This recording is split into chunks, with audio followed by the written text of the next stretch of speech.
Pessoal, por favor, alguém pelo microfone, vocês estão visualizando a minha tela? A tela da apresentação? Eu estou.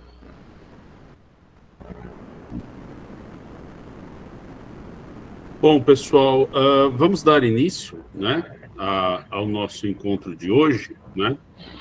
Eu peço a gentileza, né, de que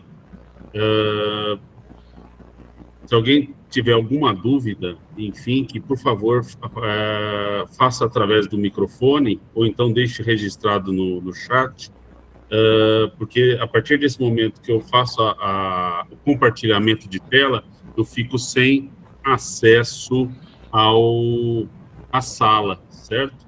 Então, eu só consigo ouvi-los pelo microfone, tudo bem?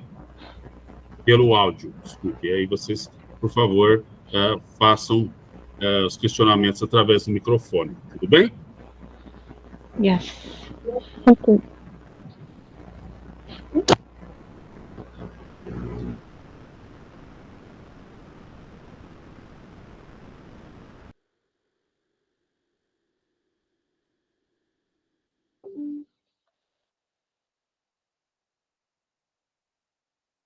Bom, posso iniciar, pessoal? Sim. Bom, boa noite, sejam todos muito bem-vindos. Eu sou o professor Luiz Elídio Gregório, do Departamento de Ciências Farmacêuticas da Universidade Federal de São Paulo. Sou docente do curso de farmácia da Universidade Federal de São Paulo, no campus Diadema, né? E eu atuo dentro de um projeto de pesquisa e extensão intitulado Folhas, Alimento e Saúde. Através desse projeto, a gente faz o levantamento de algumas plantas ritualísticas utilizadas em algumas religiões, principalmente religiões de matriz africana, não é?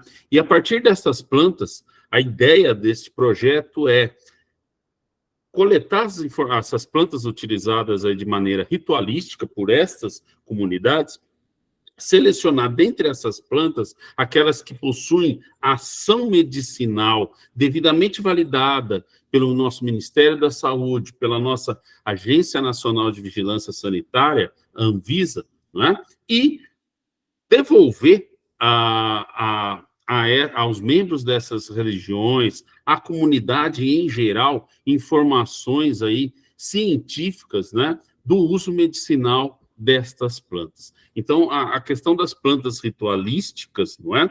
Dentro do projeto é o levantamento dessas plantas ritualísticas, o cruzamento de dados aí com a literatura científica, não é? E aí, a partir deste cruzamento, foram elencadas algumas espécies medicinais. Na apresentação de hoje, a gente vai falar sobre 10 espécies medicinais devidamente validadas pelo Ministério da Saúde e pela Agência Nacional de Vigilância Sanitária. Então, hoje, né, o título do nosso encontro, Plantas Ritualísticas com Ação Medicinal.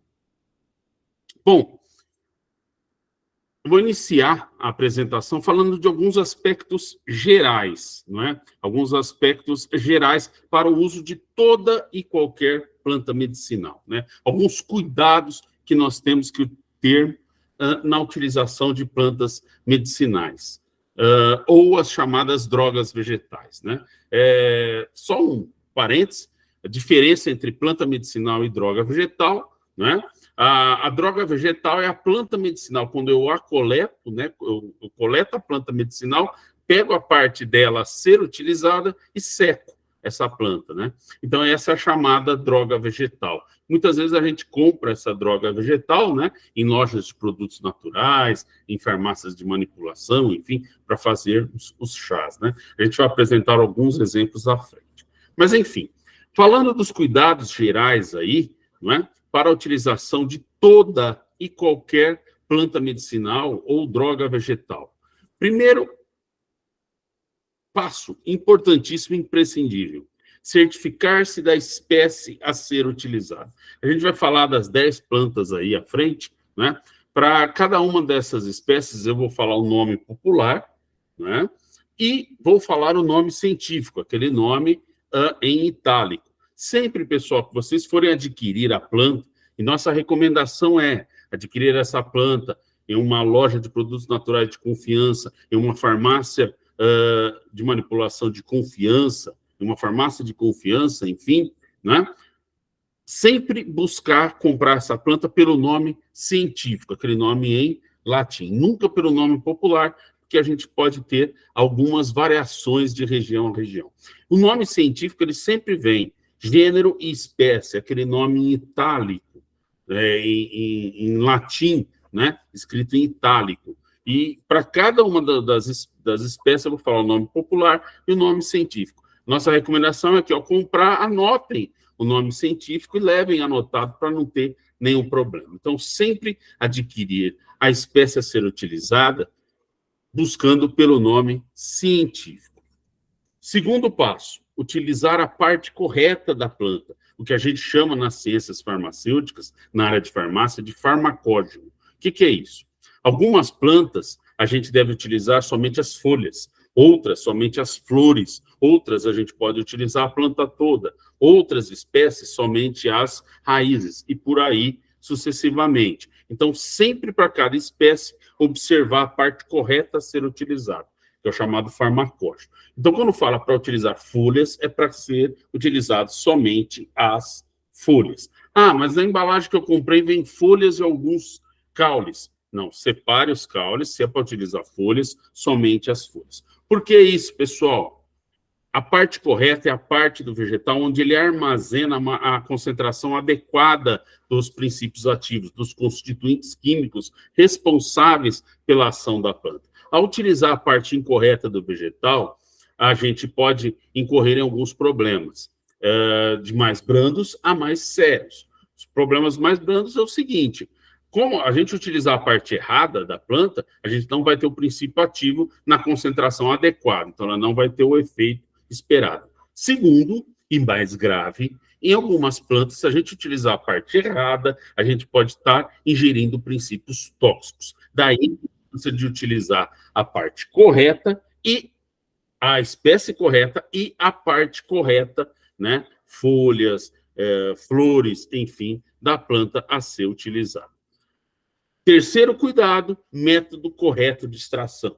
No slide, na sequência, eu vou mostrar para vocês a diferença entre dois modos de preparo, né, popular ali de infusos e decotos medicinais. Então, vou falar um pouquinho da infusão, que eu preparo do chá clássico, e a decocção popular, cozimento. Vou mostrar à frente. Então, é importante observar para cada planta a parte correta, o nome científico, a parte correta a ser utilizada é um método de extração. Na maioria das vezes é infusão ou decocção. Sempre atentar-se a esse fato. Quarto ponto importante é obedecer à relação droga vegetal solvente extrator. Então, a gente vai falar algumas fórmulas de preparo de alguns chás medicinais. Sempre a gente vai trabalhar, pessoal, com as unidades de medida de massa e volume preconizadas aí para o sistema internacional, pela Anvisa. Então, a massa em gramas, o volume em ml.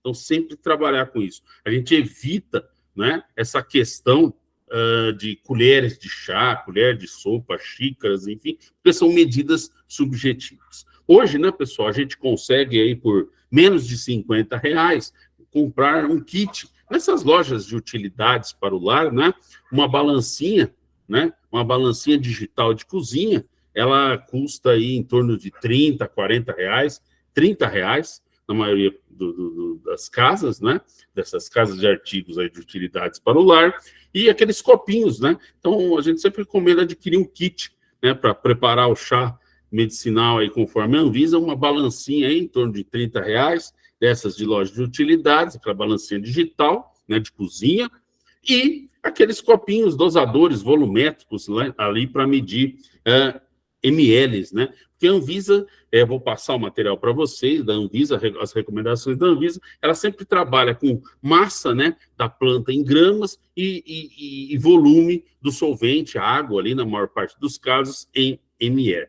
Então, sempre obedecer a fórmula ali indicada, não é? E, por último, alguns cuidados.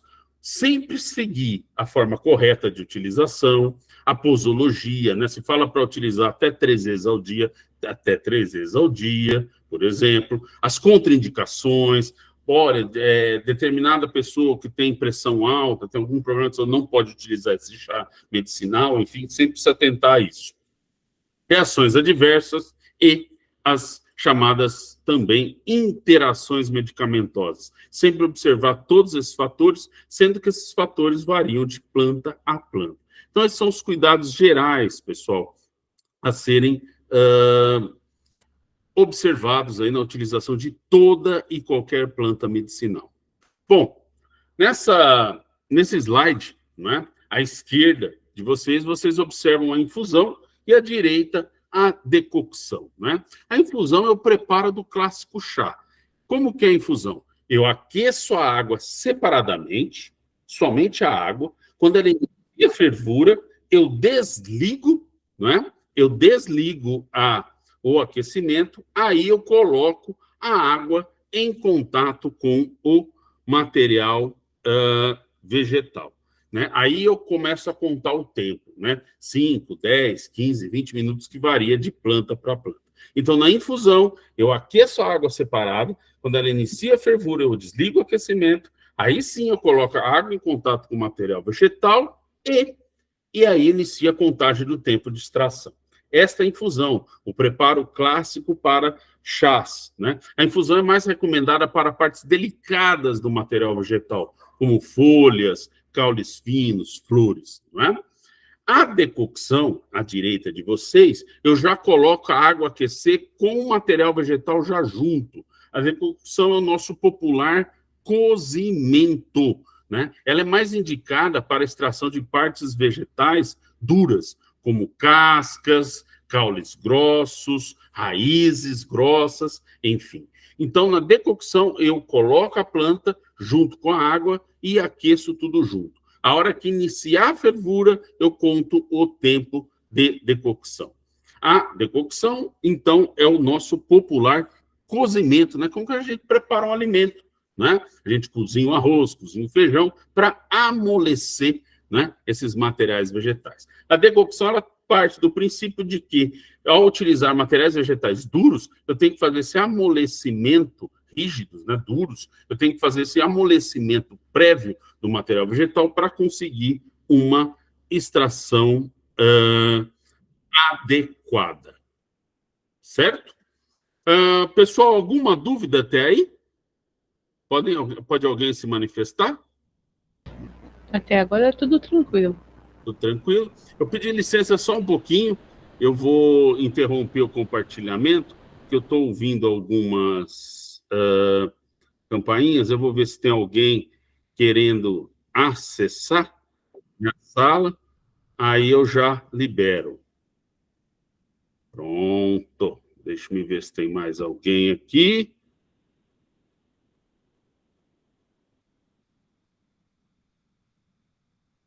Pronto, vamos voltar ao compartilhamento, então.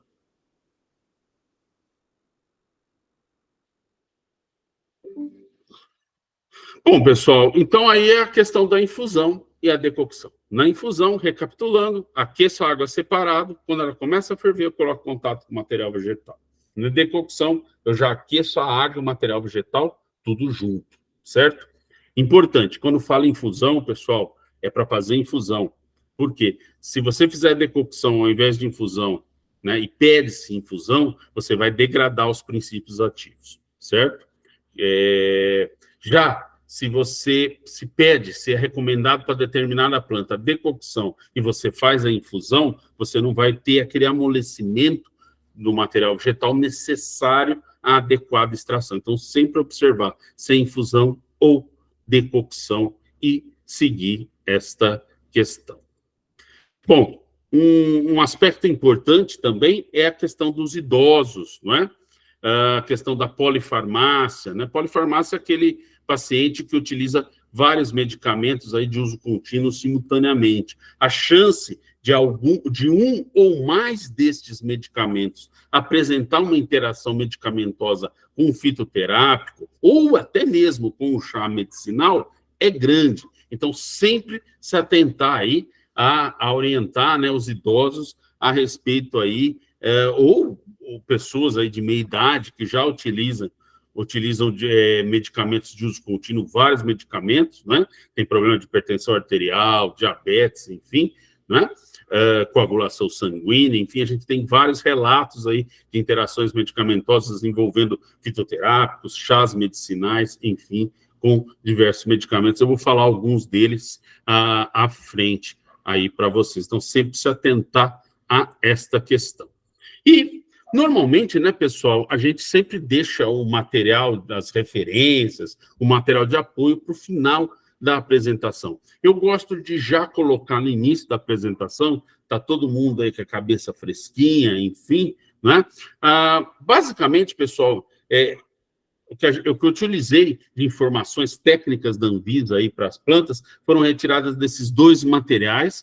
São materiais aí da Agência Nacional de Vigilância Sanitária, do Ministério da Saúde, materiais totalmente gratuitos e disponíveis aí online. Nós temos os links aí, que à esquerda de vocês é o formulário de fitoterápicos da Farmacopeia Brasileira, segunda edição. Ela foi lançada em 2021, é edição vigente. Ela vai atualizando sempre online, não é? A última atualização, se não me engano, é em abril deste ano, 2023, né? Então, a recomendação é sempre que for consultar esse material, pessoal, sempre consulta pela internet, pelo link, tá? Que você vai pegando a versão mais atualizada. Por exemplo, o formulário de fitoterápicos é de 2021, a segunda edição, mas eles vão fazendo pequenas modificações digitalmente. Então, sempre acessar ali, buscar, sempre baixar um arquivo novo. É sempre gratuito, né? No formulário de fitoterápicos, você vai achar a fórmula, né? Como preparar diversos fitoterápicos, e dentro desse formulário de fitoterápicos, tem lá o que a Anvisa chama de preparações extemporâneas. Preparações extemporâneas na área farmacêutica são aquelas preparações farmacêuticas, aquelas preparações que têm um prazo de validade curta, certo? No caso ali da Anvisa, essas preparações extemporâneas é o nome técnico que ela deu para os chás ou decotos medicinais. Então, nesse formulário de fitoterápicos, nós temos como preparar diversos chás medicinais. Então, lá vocês vão ter o nome popular, o nome científico, que é o que a gente recomenda para adquirir a planta, a forma de preparo do chá, massa da planta por ml de solvente, se é infusão, se é decocção, o tempo da infusão ou decocção, os cuidados, as interações medicamentosas. Então, o formulário de fitoterápico é um livro de fórmulas de preparo de chás medicinais. É totalmente baseado cientificamente, validado pela Agência Nacional de Vigilância Sanitária, né, do nosso Ministério da Saúde. E à direita nós temos um memento fitoterápico, a sua primeira edição, que está vigente até hoje, ela é de 2016, mas também tem atualizações. A última atualização é dezembro de 2022, sempre baixar online. No memento fitoterápico, vocês acham informações importantes, né, de algumas plantas a respeito de interações medicamentosas, de reações adversas. São informações que complementam o formulário de fitoterápicos da Farmacopeia Brasileira. Então, eu recomendo, para achar é fácil, basta dar um Google, formulário de fitoterápicos da Farmacopeia Brasileira, segunda edição, ou memento fitoterápico da Farmacopeia Brasileira. Dá um Google, o primeiro que aparecer ali com o gov.br, Anvisa, já entram lá, tem os links aí para facilitar vocês. Sempre abrir pelo link, vocês vão ter acesso à versão mais atualizada do material de consulta. Então, basicamente, todo o material, nós fizemos levantamentos aí com membros de comunidades de matriz religiosa, principalmente matriz africana, né? Selecionamos as plantas utilizadas por eles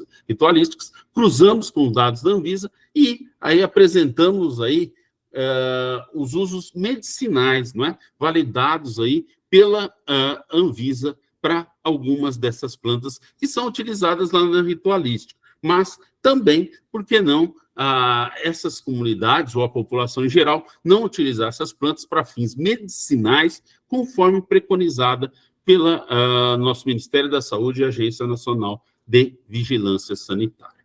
Bom, pessoal, agora vamos começar a falar de algumas dessas plantas, não é? A primeira é o capim-limão, capim-cidreira, capim-santo, né? O nome popular, né? O capim-limão, nome científico, que é esse nome que vocês devem buscar aí para comprar a planta, né? Sem ter nenhum problema. Cymbopogon citratus, né? O nome científico, o primeiro nome em letra maiúscula aí é o gênero, o segundo nome é a espécie. E os demais termos aí é o autor. E no caso, Cymbopogon citratus, é o gênero Cymbopogon, espécie citratus. Então, vai comprar capim-limão, né? É uma planta fácil de identificar, enfim, né? Mas sempre adquirir pelo nome científico para evitar qualquer problema, né? A gente vai mostrar à frente, por exemplo, tem um nome popular o capim-limão de capim-cidreira. Então, às vezes, a pessoa confunde com a erva cidreira, né? Então, por isso, eu sempre adquiri pelo nome científico, nome em latim, né?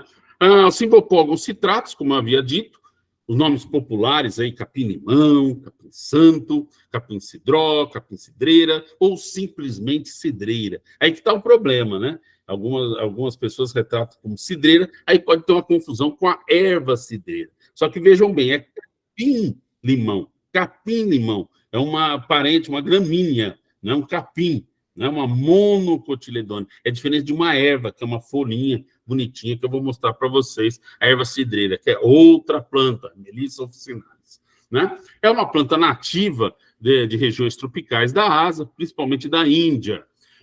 Religiosamente, ritualisticamente, é utilizada para banhos preparatórios, propiciatórios e energéticos com as folhas, né? Antes dos rituais, dos cultos, enfim, esse banho preparatório, propiciatório, né? Energizante aí com as folhas, né? Também prepara o indivíduo para o culto. É uma planta que acalma, né? Acalma a pessoa, né? Cientificamente tem esses dados e tem esse uso religioso aí mencionado, né? Já lembrando aí, o capim-cidreira é diferente da erva cidreira, né? O capim-cidreira é o Cymbopogon citratus, né? Um capim, né? A imagem aí, destaque a imagem da esquerda de vocês. E aí, a erva cidreira é a Melissa officinalis, é uma outra espécie, né? Então, quando vai comprar, né? A pessoa pode falar cidreira somente. E aí fica na dúvida. Cidreira é o capim cidreira ou a erva cidreira? Aí, se você for comprar como Cymbopogon citratus, não tem dúvida, é o capim cidreira, né? E se for como Melissa officinalis, é bem diferente, né? Cymbopogon citratus de Melissa officinalis, que é a Melissa officinalis, é a erva cidreira. É um exemplo da importância aí, pessoal, de sempre comprar pelo nome científico, nome em latim, né? Aí a droga vegetal, né? Um exemplo de droga vegetal, que é a planta, né? A parte da planta do capim-limão utilizado são as folhas, né? O Cymbopogon citratus, as folhas secas aí para fazer o chá. Isso aí são exemplos de embalagens contendo a droga vegetal aí para o preparo dos chás medicinais, que vocês adquirem aí em lojas de produtos naturais de confiança, farmácias de manipulação, drogarias, farmácias, enfim, né? Aliás, aí, pessoal, nas etiquetas, se vocês olharem, tem um nome popular, capim-limão, cidrão, aí no exemplar da Chá e Companhia. Embaixo, pessoal, observem ali, ó, Cymbopogon citratus. E na embalagem da empresa Campo de Ervas também, ó, nome popular, capim-limão, embaixo, Cymbopogon citratus. Sempre comprar pelo nome científico, nome em latim.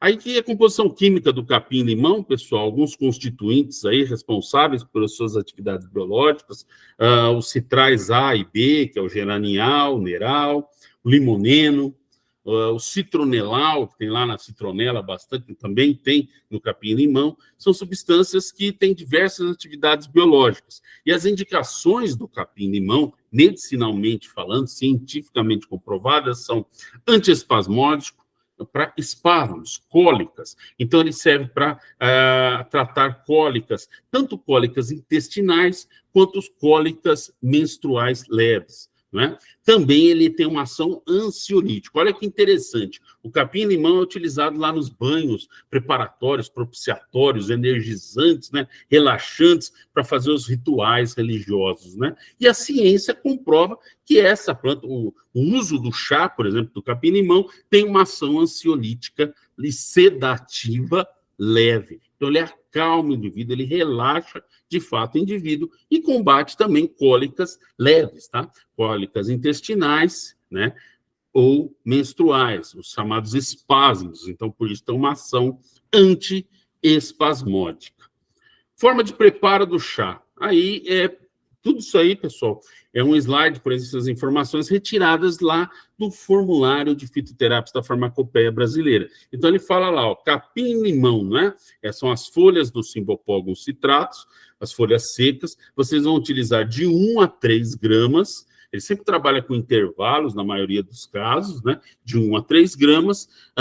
Vocês vão fazer infusão, ou seja, por 5 a 10 minutos. Ferver a água, aqueceu a água, iniciou a fervura, desliga, aí coloca em contato com o material vegetal com 1 a 3 gramas e deixa extrair por 5 a 10 minutos. Filtra e ingere. E aí, acima de 12 anos, tomar 150 ml do infuso 3 a 4 vezes ao dia, né? Esse é o uso. O uso é adulto, né? Contraindicado para pessoas que apresentam alergia, hipersensibilidade aos componentes da formulação.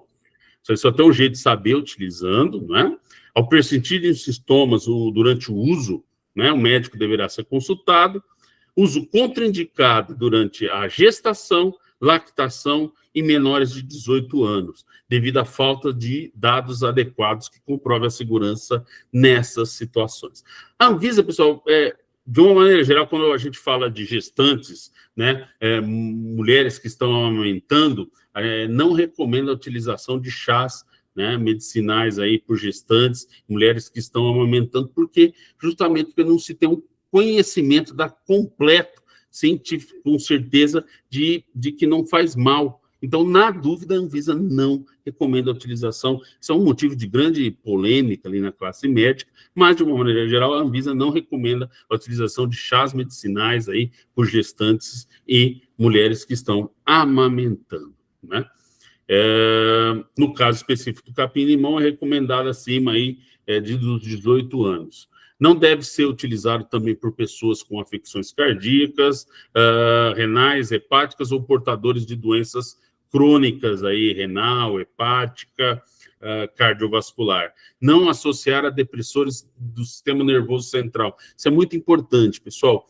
O capim-limão é uma planta que relaxa a pessoa, um sedativo leve. Mas se a pessoa já utiliza um outro sedativo, utiliza um calmante, um medicamento para dormir, como, por exemplo, um benzodiazepínico, enfim, né? Pode ter um efeito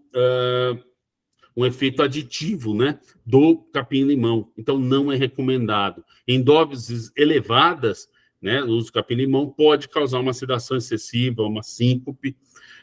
O uso habitual pode estar relacionado à hiperplasia prostática benigna. Ela pode favorecer em homens com uma idade avançada, acima ali dos 60 anos principalmente, um aumento benigno da próstata. E isso aí tem que sempre ser utilizado. Se a pessoa utiliza, o homem que já deve fazer o acompanhamento, né? Acabamos de sair daí do Novembro Azul, né? Fazer o acompanhamento da saúde da próstata, enfim, os homens, e aí, primeiro cuidado, se ele já tem um inchaço da próstata, né, ele deve avaliar isso, e o capim-limão não é recomendado para esse tipo de paciente. E homens acima dos 55, 60 anos, se utilizar o chá, ele pode fazer inchar a próstata. Então, não é recomendado aí para homens com essa idade mais avançada. Ou, se utilizar, sempre falar, discutir esse uso com o seu urologista, né, para o devido acompanhamento. Sempre, pessoal, para todo e qualquer chá, não utilizar a doses acima das recomendadas. E, em caso de aparecer sintomas, aí, qualquer reação adversa, né, suspender o uso e consultar um médico. Né? Então, isso aí são a questão do capim-limão.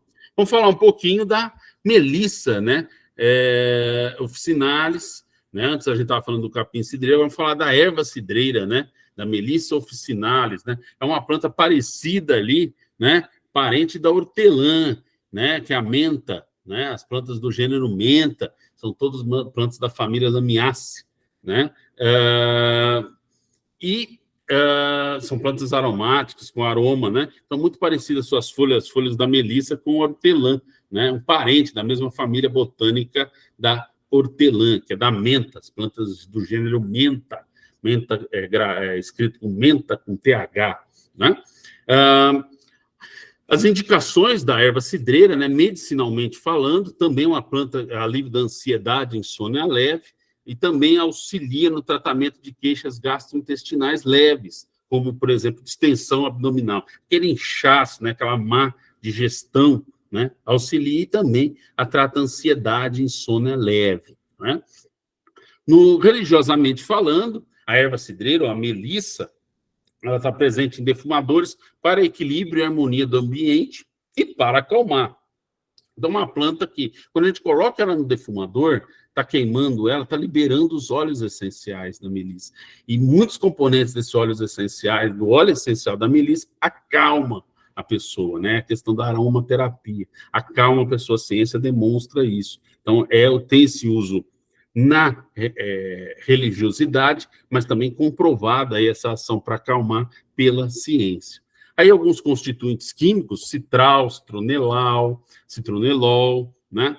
São componentes que acalmam, relaxam a pessoa. Também tem o beta-caroteno, germacreno D, tem uma ação anti-inflamatória também, analgésica leve, né? E como fazer o chá da erva cidreira, né? Então, observe, para cada planta tem uma parte a ser utilizada e a quantidade, né? Aqui, no caso da melissa, as folhas secas, a gente utilizar de 1,5 grama a 4,5 gramas, então, nesse intervalo, e aí infusão, né? Por 5 a 10 minutos, né? E sempre respeitar essa dose e o número de tomadas ao dia até 3 vezes ao dia. Recomendado aí pela EMA, né? Que é a European Medicine Agency, né? Que é a Agência Europeia de Medicamentos, que é tipo a Anvisa, né? Seria a agência regulatória da Comunidade Europeia, da União Europeia, né? Desde 2013, é utilizada aí como sedativo leve e um calmante leve a Melissa officinalis, o chá da Melissa officinalis. Então, recomendada pela Anvisa, recomendado também na Europa pela Agência Europeia de Medicamentos. Advertências aí no uso da erva cidreira, da Melissa officinalis. Sempre alergia. Alergia, pessoal, só tem um jeito de utilizar, descobrir se a gente tem ou não é utilizando, né? Os casos de alergia são baixos, mas podem ocorrer, né? Então, sempre quando a pessoa utiliza um chá, observa dor de cabeça, uma alteração no trato gastrointestinal, uma indisposição, suspende o uso e não utilize, porque pode ser um sinal de alergia, né? O uso também é contraindicado durante a gestação, lactação, e no caso da melissa, né, do capim-limão, é 18 anos, né? No caso da melissa, para menores de 12. Então, a partir aí de 12 anos pode ser utilizado, abaixo de 12 anos não, devido à falta de dados adequados, aí comprova segurança plena, né, nessas situações. Tendo qualquer dúvida ou não tendo dados que garantam o uso seguro e eficaz, a Anvisa não recomenda, assim como a Agência Europeia de Medicamentos. Se persistir os sintomas por mais do que 2 semanas de uso, ou se tiver um agravamento dos sintomas, o médico deverá ser consultado. Como ele relaxa, ele causa uma sedação leve, ele pode prejudicar o estado de alerta da pessoa. Então, sempre tomar cuidado para dirigir, operar máquinas, quando utilizar chá de Melissa officinalis, né, assim como do capim-cidreira, né, do Cymbopogon citratus. Não deve ser utilizado no caso de hipotiroidismo, a Melissa officinalis, e utilizar cuidadosamente em pessoas com pressão arterial baixa, a chamada hipotensão arterial, porque ele relaxa a pessoa, pode ocasionar com este relaxamento, esse relaxamento da pessoa, uma queda da pressão arterial. Se a pessoa já tem uma pressão arterial baixa, pode reduzir muito. Então, cuidado aí para quem tem pressão baixa. É contraindicado para pessoas com glaucoma, hiperplasia benigna da próstata, assim como o capim-limão ali, né? Então, homens acima ali de 60 anos, cuidado aí com a utilização, ou se utilizar, sempre informar o urologista essa utilização. Pode aumentar o efeito hipnótico de algumas drogas hipnóticas, sedativas, como pentobarbital, exobarbital, e não utilizar acima das doses recomendadas. Isso vale para todo e qualquer, né, chá medicinal, terápico, enfim. Em caso de reações adversas, algum problema observado, suspender o uso e procurar um médico, né? Outras plantas utilizadas aí são os maracujás, né? Eu falo maracujá porque nós temos 3 espécies de maracujá, sendo que 2 espécies bem descritas no Brasil, que é a Passiflora edulis, que é o nosso maracujá azedo, né? Aquele que a gente faz o suco do fruto, enfim, né? Mas para fazer o chá, a gente utiliza as folhas secas, no caso do Passiflora edulis, do maracujá azedo. A planta que ocorre na Argentina e no Brasil. A gente tem a Passiflora lata, né, que é o nosso maracujá doce, que o seu chá estava no formulário de Fitoterápicos da Farmacopeia Brasileira da primeira edição, assim como do maracujá azedo, né? Aí, no caso, é o maracujá doce, né, Passiflora lata. Passiflora, pessoal, né, vem flor da paixão, né, nome do gênero, Passiflora, família Passifloraceae, né, é flor da paixão, não é? Mas ela tem esse nome por causa da folha, da flor, desculpe, né? Tem um formato semelhante à coroa, a paixão de Cristo, né? Então ela tem esse nome aí, Passion Flower, né? Ou Passiflora, flor da paixão, né? Por essa semelhança aí, né? Uma flor muito bonita. Aí, no caso, a Passiflora lata, né? Que é o maracujá doce, e nós temos o maracujá azedo, que é a Passiflora edulis. Né? A Passiflora edulis, maracujá, a gente tem na Argentina e no Brasil. A lata tem muita ocorrência na Argentina, Brasil e também o Equador, não é? Também a gente utiliza somente as folhas para fazer o chá, não é? Aí vocês podem perguntar, o fruto acalma, professor? O fruto do maracujá acalma, enfim, ele acalma, mas a maior potência, o chá das folhas dessas plantas é mais forte para sedar do que o próprio suco do fruto, certo? Então, pode utilizar o suco do fruto, né, do maracujá, gostoso, pode comer o maracujá doce, né, enfim, o suquinho lá do maracujá azedo, né, ele acalma, mas um chá das folhas dessas espécies, ela é mais potente, é uma ação sedativa mais potente, mais proeminente ainda. E o maracujá recomendado pela Anvisa hoje, né, o mais potente desses 3, é a Passiflora incarnata. Mas a Passiflora incarnata não é uma planta nativa do Brasil. A gente tem que comprar ela seca, importada. Ela vem da América do Norte, né? Flórida, né? Algumas regiões do México, mas principalmente Flórida, né? Aí no Passiflora incarnata, a gente pode usar as partes aéreas, as folhas, as flores e os caules finos, né? Nas outras, maracujá azedo, né, que é a Passiflora edulis, e o maracujá doce, que é a Passiflora incarnata, a Passiflora lata, a gente tem que utilizar somente as folhas, né, para fazer os chás. A Anvisa, né, hoje recomenda mais o uso, principalmente da Passiflora incarnata, mas é aquilo que eu digo, a Passiflora incarnata a gente só consegue ela comprando seca, né, porque ela não é cultivada no Brasil, a gente não consegue cultivá-la no Brasil. Em termos de usos religiosos, né, os maracujás de uma maneira geral, os banhos com as folhas, eles são empregados para a iniciação do orixá, o fruto utilizado em rituais para tratar depressão, para acalmar, para tristezas ligadas ao amor no uso religioso, né? O chá recomendado hoje pela Anvisa, na edição vigente do formulário de fitoterápicos, é o chá das partes aéreas secas, 1 a 2 gramas em 150 ml de água, preparo por infusão, então, ferver a água separadamente, iniciou a fervura, aí coloca em contato com 1 a 2 gramas das partes aéreas secas, 5 a 10 minutos de extração, filtra e utiliza esse infuso até 4 vezes ao dia. Pessoal, uma questão muito importante.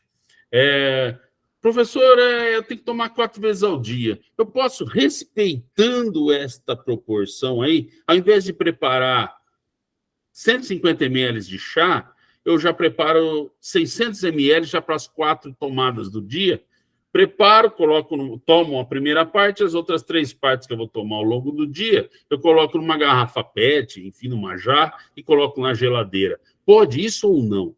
Não, pessoal, a recomendação é que, para cada tomada, faça o chá fresco, porque ao colocar na geladeira, não sei se vocês já colocaram algum chá na geladeira, ele vai escurecendo, ele vai oxidando os seus componentes, ele vai perdendo a sua eficácia. Então, muitos dos componentes presentes nos chás medicinais degradam com o tempo. Então, você tem que fazer o chá, né? Chegou a temperatura ideal, não vai queimar a boca, extraiu lá, já ingere o chá, já utiliza. Fez de manhã, prepara o chá de manhã. Vai utilizar o chá depois do almoço, prepara um novo chá. Então, alíquotas pequenas. Nada de preparar e armazenar. Ele vai perder a ação. Ele não vai ter a mesma efetividade e também ele vai ficar amargo. O sabor do chá não vai ficar tão agradável quanto o chá fresco.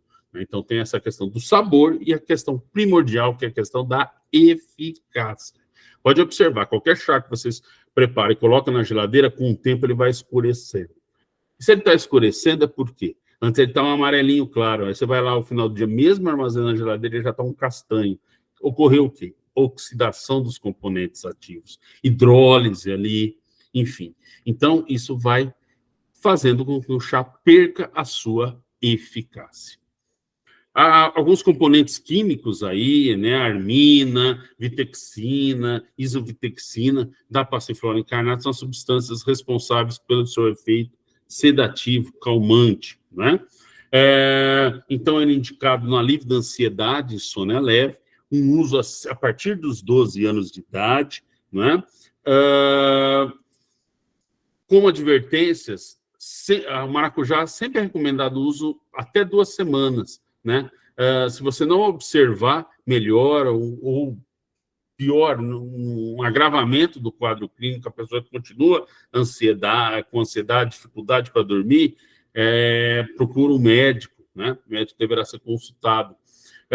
O uso, em algumas pessoas, pode causar muita sonolência, então cuidado ao operar máquinas e dirigir durante o período que se faz uso do chá, né? Desses chás, de uma maneira geral, que são calmantes, e não utilizar cronicamente, né, para utilizar seguidamente.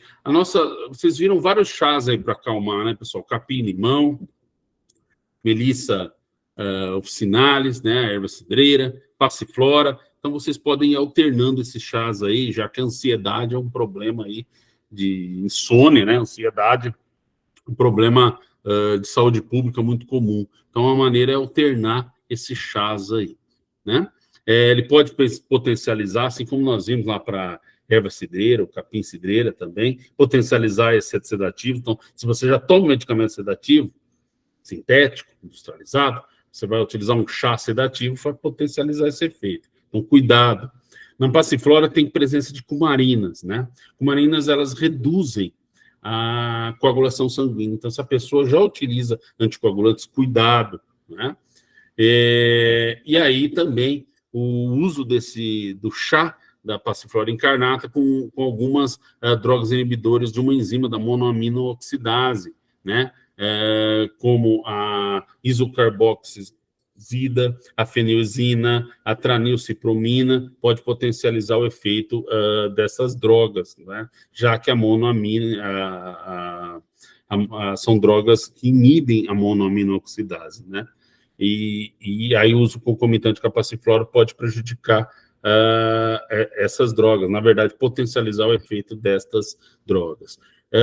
Não utilizar sempre um chá medicinal calmante com álcool. O álcool é um depressor do sistema nervoso central, o álcool é um calmante, então não se deve misturar álcool com sedativos, sejam eles sintéticos ou de fitoterápicos, chás medicinais, enfim, né?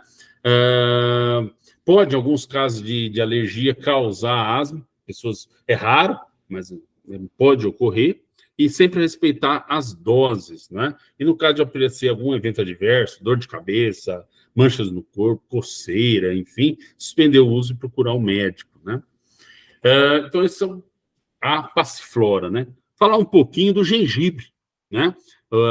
O gengibre o nome científico é o Zingiber officinale, né, da família Zingiberaceae, né? O gengibre tem diversos nomes populares, além do gengibre, como magarataia, mangaratá, mangaratiá, não é? Ele é origem asiática, da ilha de Java, principalmente, mas também encontrado na China e Índia. A parte utilizada são os caules subterrâneos, né, o rizoma. Acredito que todos vocês conheçam o gengibre, né, muito utilizado na culinária, enfim. Falar um pouquinho do chá, né, medicinal, enfim.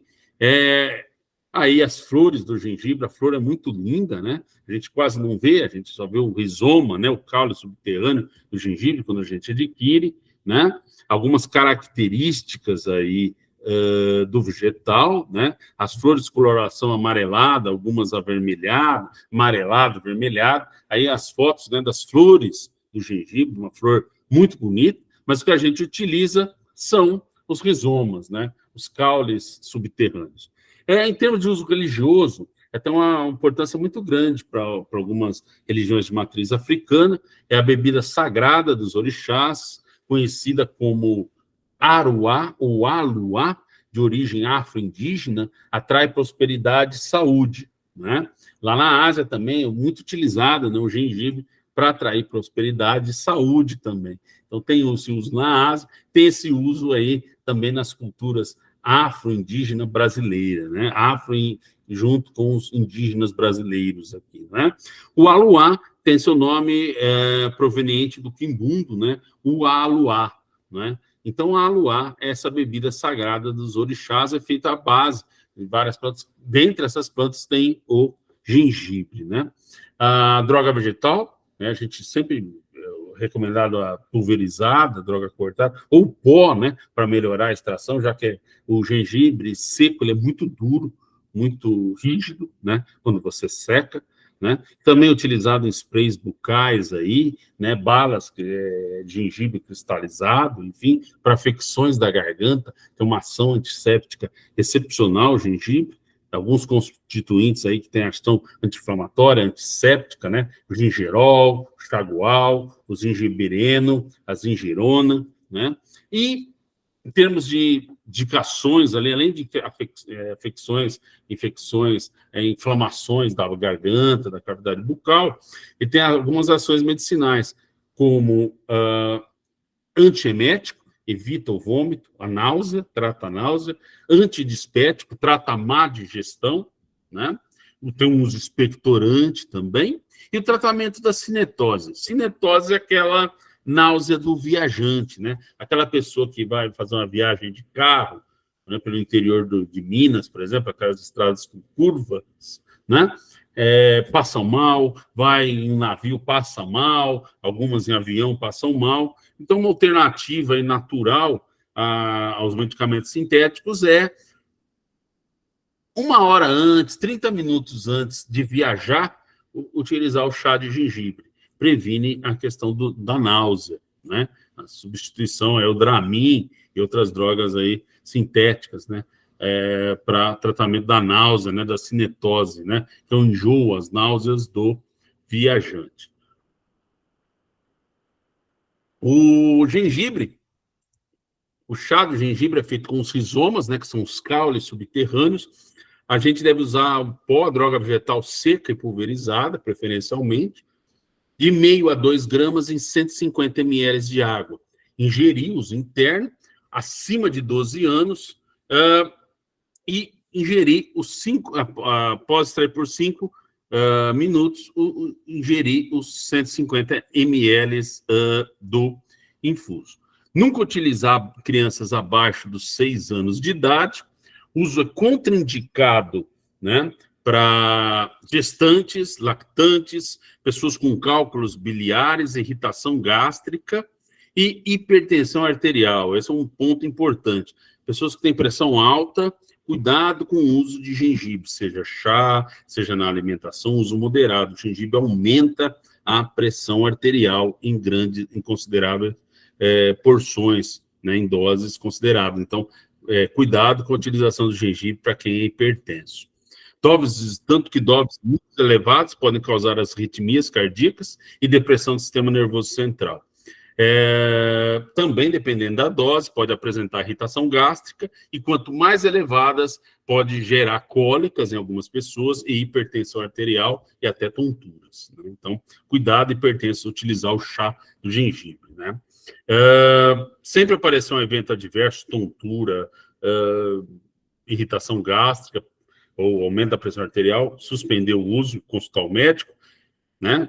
Persistindo sintomas aí da náusea, do enjoo, enfim, né? Que a pessoa utiliza o gengibre, sempre procurar um médico e não usar gengibre quando a pessoa usa o anticoagulante, porque o gengibre também reduz um pouquinho a coagulação sanguínea e se a pessoa já usa o anticoagulante, pode ter um efeito aditivo, certo? Alguns exemplos aí de medicamentos anticoagulantes, né? A heparina, né, injetável, e os orais aí, né, varfarina, né, contendo Marevan, Comadin, o Xarelto, Pradaxa, né, são alguns nomes comerciais aí de medicamentos anticoagulantes. Então, cuidado aí com o gengibre anticoagulantes, né? Outra planta que a gente vai falar à frente é guaco.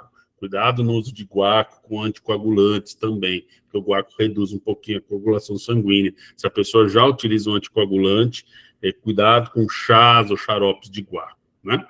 Sempre conversar com o médico a respeito. Uma outra planta é a romã. Romã, aquela que algumas pessoas no Réveillon aí, que está próximo, né? Na virada do ano, colocam algumas sementinhas na carteira para atrair prosperidade, sorte, enfim, né? A romã, né? As pessoas comem, né?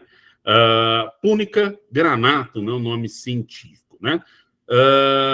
A Púnica granata romã, né? O chá das cascas, as cascas do fruto, como fitoterápico, como chá, a gente utiliza as cascas da romã, ela é auxiliar no tratamento de afecções da cavidade oral. Então, ela é excelente anti-inflamatório e antisséptico para inflamações e infecções da garganta. Ele desinflama a garganta, cicatriza a garganta, tem uma ação antisséptica, né, e anti-inflamatória. Então, é excelente, né, pessoas que trabalham com a voz, profissionais da voz, né, que fazem uso aí, tem um uso popular muito grande, né, chá de romã, das cascas de romã, faz gargarejos, bochechos, tá com uma inflamação no dente, foi fazer uma limpeza lá no dentista, uma limpeza nos dentes, né, na cavidade bucal no dentista, fez uma cirurgia odontológica, inflamou, tal, a romã ajuda, né, a reduzir esse processo inflamatório, né?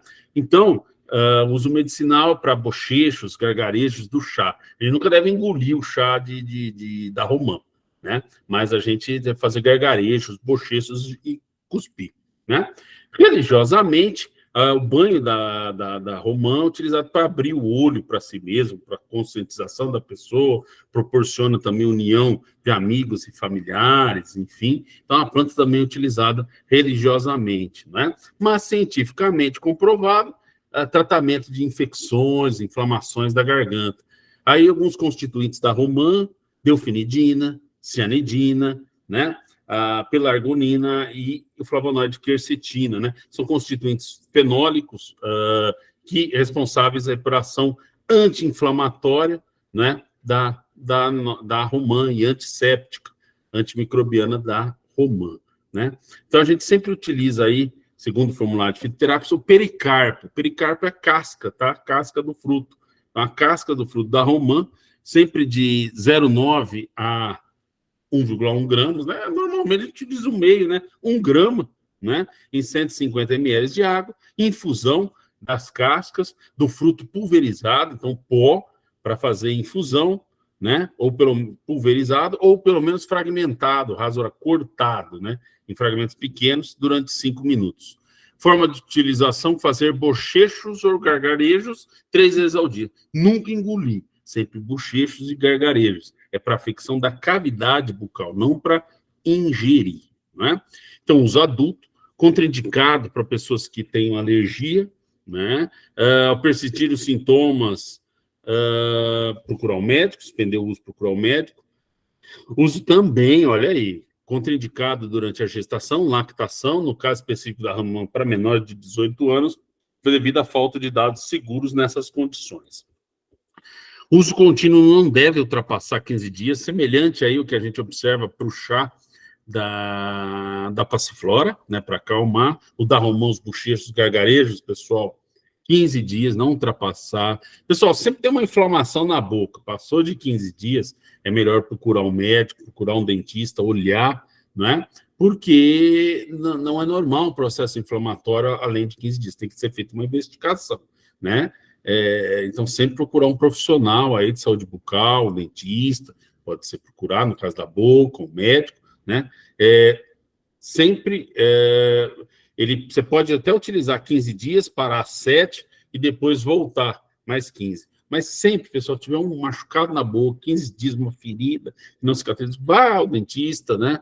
Procure um profissional de saúde, um médico, um dentista, enfim, no caso da boca, para verificar isso aí, né? Se não é algo mais grave. Aí, relembrando, né? Ressaltando, não ingerir o fitoterápico após o bochecho e gargarejo, no caso da romã. Não respeitar as doses, né? E, no caso de efeitos adversos, suspender o uso e procurar um profissional de saúde, né? Um médico, no caso da boca, um dentista também, né? Falar de uma outra planta emblemática, muito utilizada como expectorante, o guaco. A gente tem dois tipos de guaco, a gente tem um guaco convencional, né, que é a Micânia aglomerata, e nós temos o guaco cheiroso, né, que é a Micânia levigata, não é?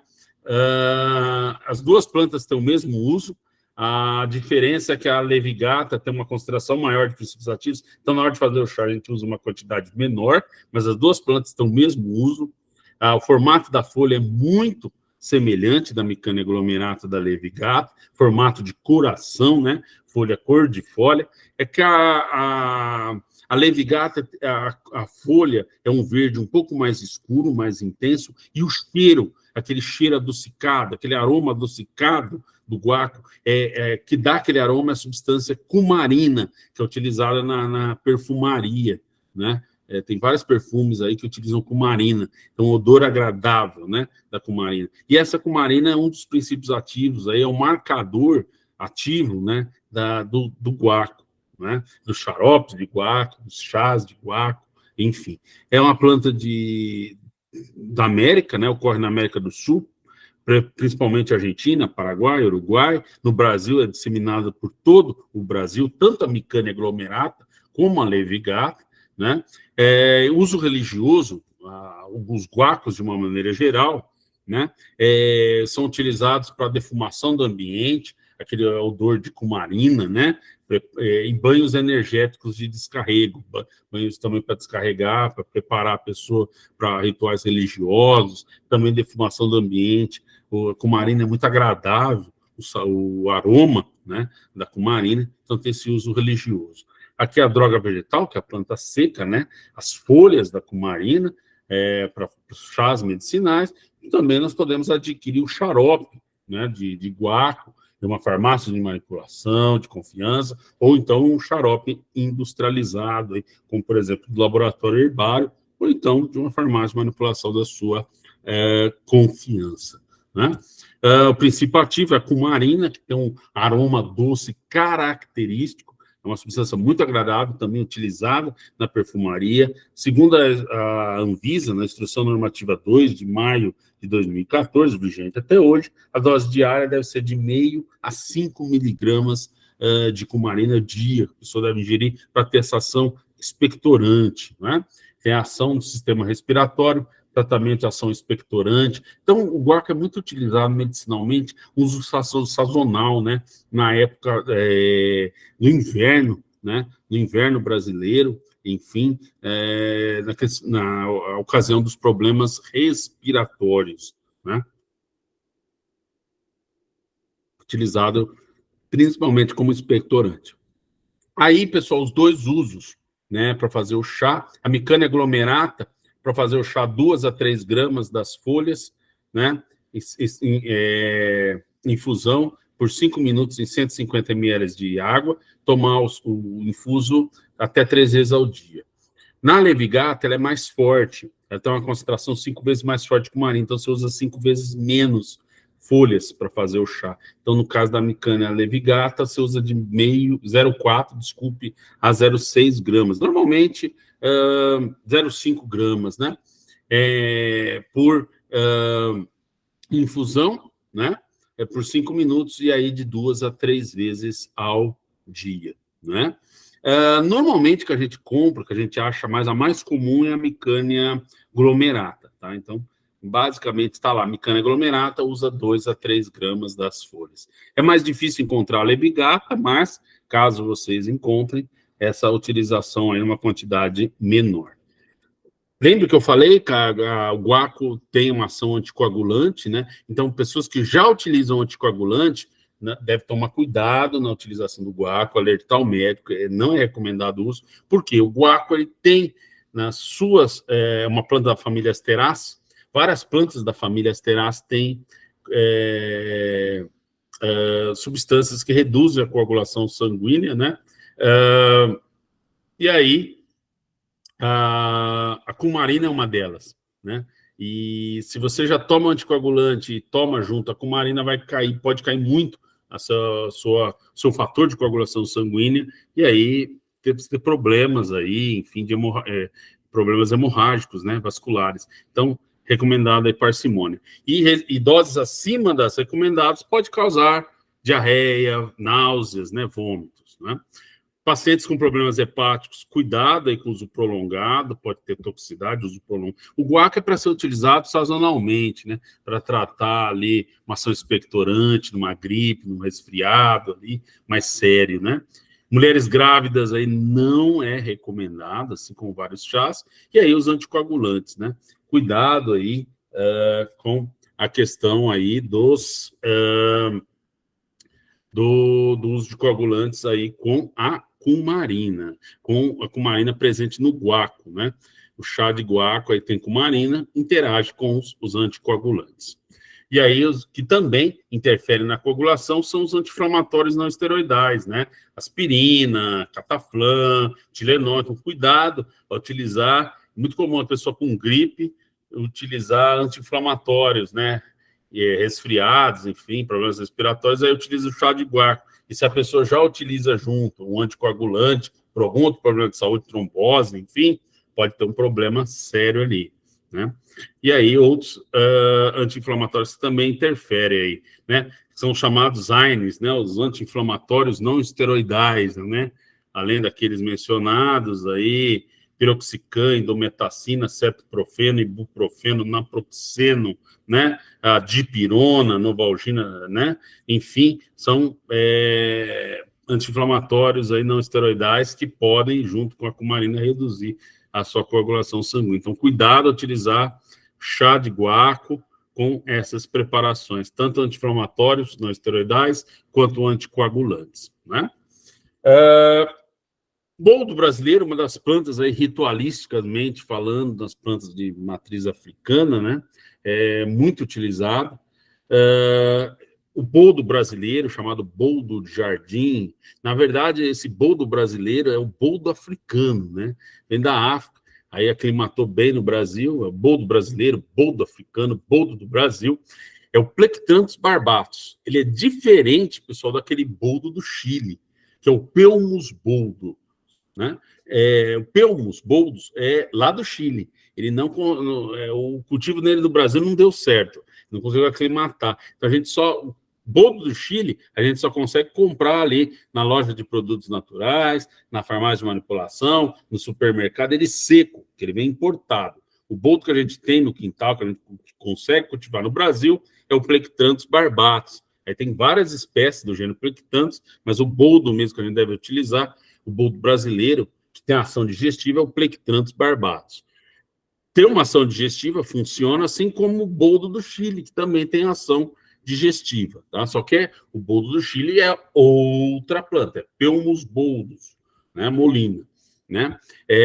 O boldo brasileiro é o Plectranthus barbatus, certo? Nas religiões de matriz africana, brasileiras, enfim, a planta é conhecida, o boldo brasileiro é conhecido como tapete de Oxalá.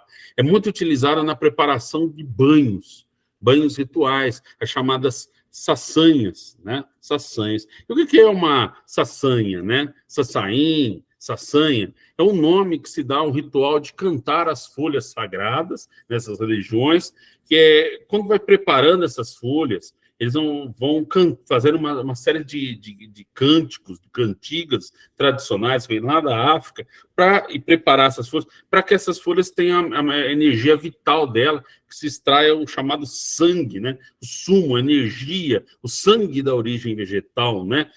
Toda a energia, todas as propriedades medicinais, no sentido de purificar e alimentar objetos sagrados e o corpo dos membros da religião. Então, a saçanha é esse banho.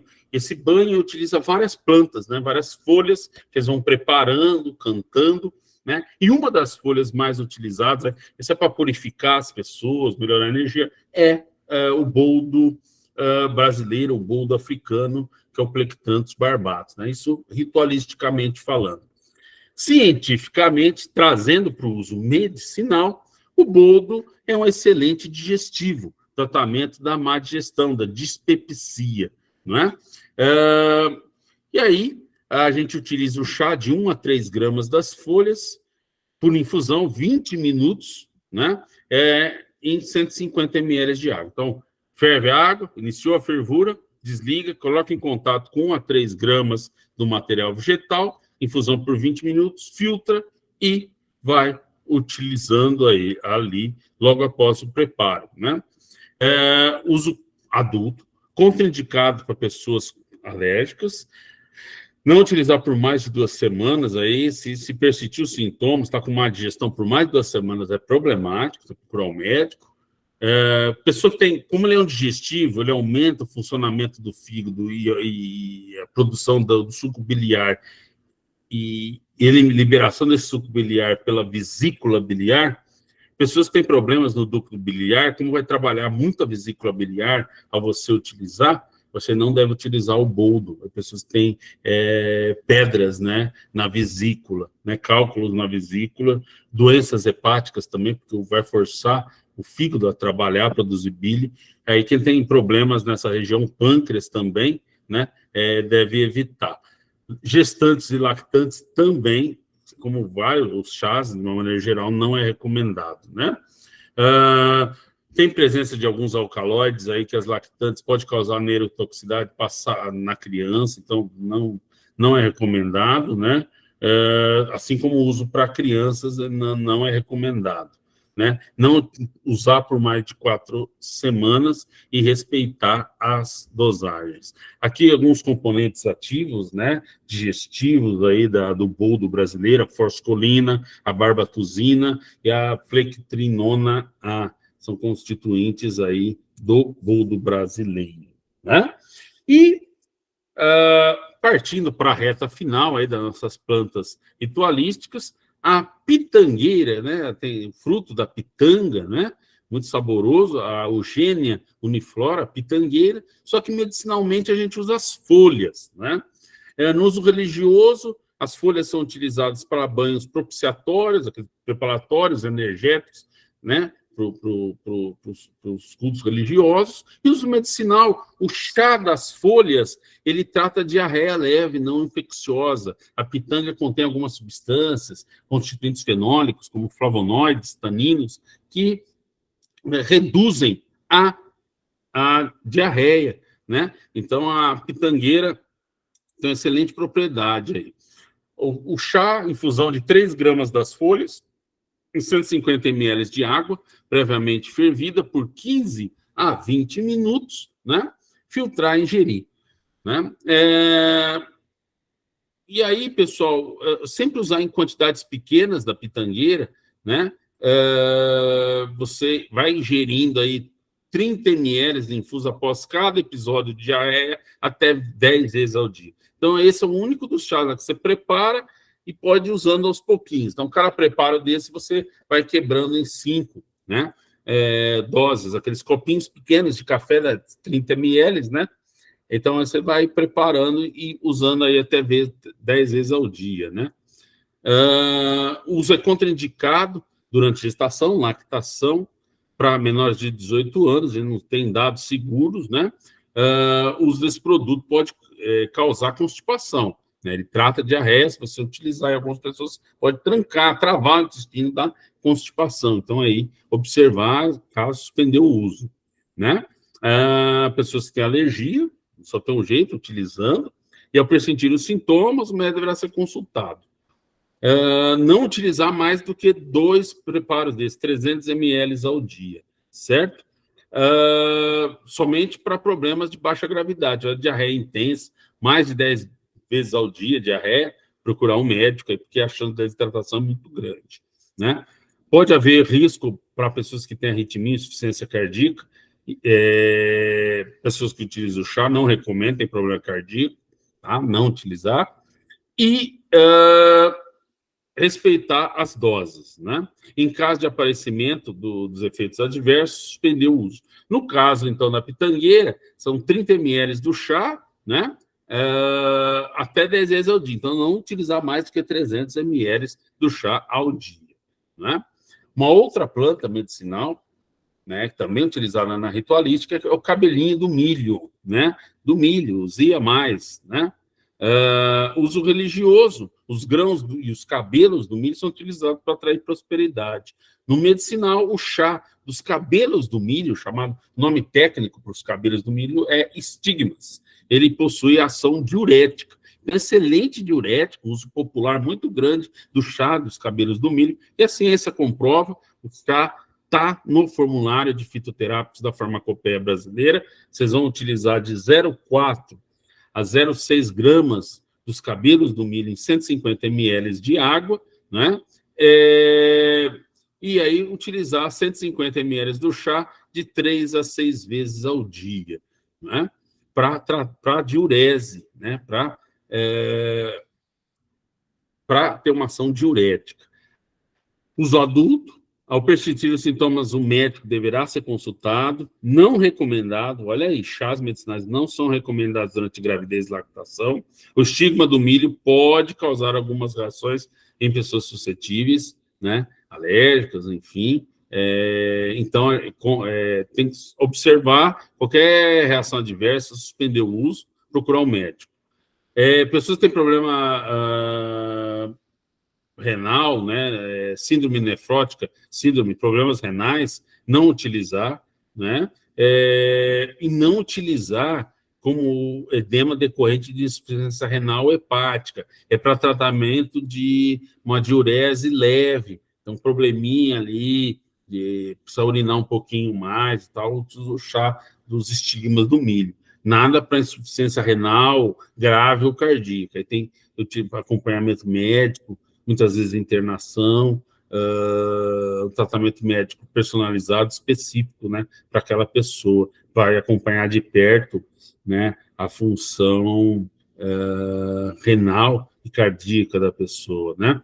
Devido a essa atividade diurética, pode provocar a queda da pressão arterial, isso é normal, né, então pessoas que têm pressão baixa, cuidado aí, né, a utilizar qualquer diurético, inclusive um diurético leve, como chá dos estigmas do milho, né? E pode ter interação com medicamentos hipoglicemiantes. Sempre respeitar as doses e suspender o uso no caso de reações adversas, enfim, tontura, fraqueza, enfim, qualquer problema relacionado, diferente, suspender o uso, né?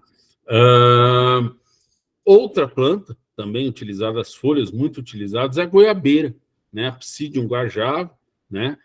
Medicinalmente falando, né? As folhas, né?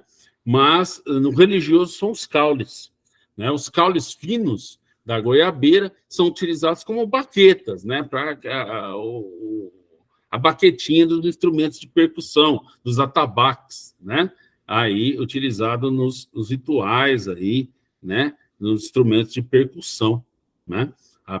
Os caules da goiabeira, né? Medicinal são as folhas, como eu disse. O chá das folhas da goiabeira também assim como a pitangueira, ele é rico em constituintes fenólicos, as folhas da goiabeira, flavonoides e taninos, que tratam diarreia leve não infecciosa, né? Se for diarreia infecciosa, pessoal, tem que deixar a tenda de diarreia, vai só hidratando, né? Soro caseiro, se a desidratação está muito intensa, procurar o médico. Soro caseiro hidratando e tem que deixar eliminar mesmo a infecção, né? Agora é aquela diarreia leve não, de origem não infecciosa, é tratar tanto com a pitangueira, chá da pitangueira, das folhas da pitangueira, como o chá das folhas da goiabeira, da Psidium guajava, né? A infusão, meio grama das folhas em 150 ml de água.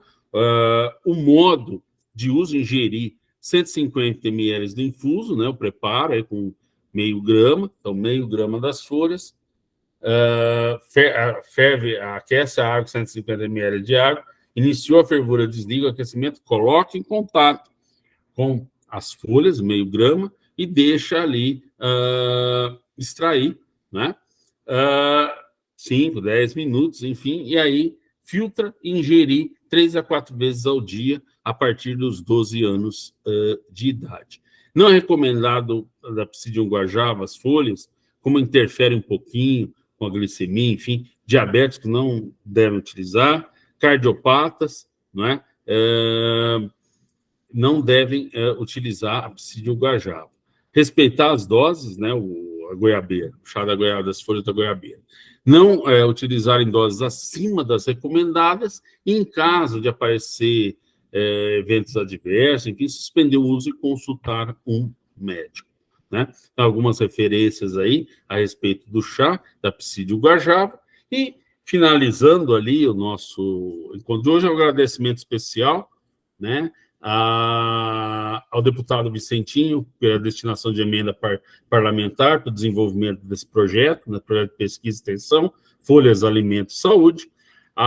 Por intermédio aí também agradecer ao Ministério da Ciência, Tecnologia e Inovação, né, a Unifesp também, que ajudou a intermediar, desenvolver esse projeto, a infraestrutura, enfim, e a professora, né, doutora em Linguística, né, a professora Elizabeth Umbelino de Barros, que é uma líder religiosa, então seu nome religioso é Iá Mona Deusi, né, que é da comunidade religiosa de matriz africana, o Ile Axé Iá Oloxum, localizada na cidade de Ribeirão Pires, né, no ABC Paulista, né? A professora Elizabeth, doutora pela Universidade de São Paulo, formada em letras, e doutora em linguística e línguas, especialista em línguas africanas, então auxilia muito aí, fornecendo informações sobre plantas ritualísticas, enfim, então ela tem um vasto conhecimento ali em línguas africanas, enfim, e auxilia muito no desenvolvimento desse projeto, assim como alguns outros membros da comunidade religiosa lá de Ribeirão Pires, como a Rita Tavares, o Leonardo, né, e outros membros ali, a qual eu agradeço imensamente pelas informações ali prestadas, né, que auxiliam muito o desenvolvimento desse projeto. Aqui eu deixo o agradecimento a todos e a todas aí pela atenção, o meu WhatsApp, né, o telefone, celular, WhatsApp, se tiver alguma dúvida, enfim, estou à disposição. A gente trabalha um projeto de pesquisa e extensão, né? Então, se alguém que estiver nos assistindo for membro de comunidade religiosa, enfim, qualquer uma que utiliza planta medicinal, pode entrar em contato comigo, a gente tem muito interesse em pesquisar essas plantas utilizadas, cruzar esses dados. Tem aí também o meu e-mail institucional, endereço eletrônico institucional, liegregório@unifesp.br, e muitos de vocês devem conhecer aí, chegaram até a palestra pela nossa página no Instagram do projeto, né, Folhas, Alimento e Saúde, né, o QR Code aí para a página no Instagram, o link para o Instagram, e também digitando folhasalimentosaude.com ou folhasalimentosaude.com.br, vocês também são direcionados automaticamente à página do Instagram, aí da comunidade, onde várias dessas plantas aí nós temos postagem sobre essas plantas, a gente vai colocar mais material aí ao longo das semanas, né? a respeito aí de plantas medicinais de uma maneira geral, plantas ritualísticas, né, com uso medicinal, sempre com uso medicinal certificado pela Anvisa. Vamos colocar algumas coisas também sobre plantas alimentícias não convencionais, né, as chamadas PANCs aí, né, na página, né, acompanhando a página. Então, muito obrigado, agradeço a todos aí pela atenção e coloco-me à disposição aí para alguns esclarecimentos aí, dúvidas, enfim, né? Por favor, fique à vontade aí, pode levantar a mãozinha, abrir o microfone, fazer pergunta. Eu vou dar uma olhadinha no chat também, se tem alguma dúvida, enfim. Vou colocar o celular aqui, tá, pessoal? No chat também, certo? Depois, ó, tem o meu e-mail, né? Depois eu posso disponibilizar para vocês o material. Pode mandar um e-mail, zap, tá? Eu vou verificar uma maneira mais adequada de disponibilizar também a gravação do nosso encontro de hoje, tá bom? Podem me dar um alô ali, tanto no e-mail ou no WhatsApp, que a gente vai conversando, tá? Pessoas que tenham ali, passam uso de plantas medicinais, a gente tem muito interesse em conversar, certo? Sempre cruzar as informações, seja ritualístico ou não, a gente sempre tem interesse em conversar. Eu vi que a Flora levantou a mão, Flora Farma, né? Agradeço aí pela atenção, né? Por favor, tem alguma dúvida? Estou à disposição. Vou dar uma olhadinha no chat aqui. Sim, professor. A minha dúvida é com relação ao tempo de validade. Aqui na minha região, a gente tem facilidade de comprar a erva do herveiro, lá na feira, né, na rua. E a minha dúvida é o seguinte: como é que eu sei o tempo que eu tenho que guardar aquela erva? Eu comprei lá, por exemplo, a espinheira santa, né? Deixei ela lá no meu potinho. Durante quanto tempo eu posso usar? O que eu tenho que perceber naquela planta para eu descartar, se ela não tiver boa para usar? A gente tem algumas plantas, né? Varia muito de planta para planta, né? Do estado, né? Tipo, parte da planta, enfim, se é folha, caule, enfim, de uma maneira geral, né? E o armazenamento, né? Sempre em local fresco, né? Seco, desculpe, e abrigo da luz, né? Abrigo da luz, calor e da própria umidade, né? São fatores que utiliza.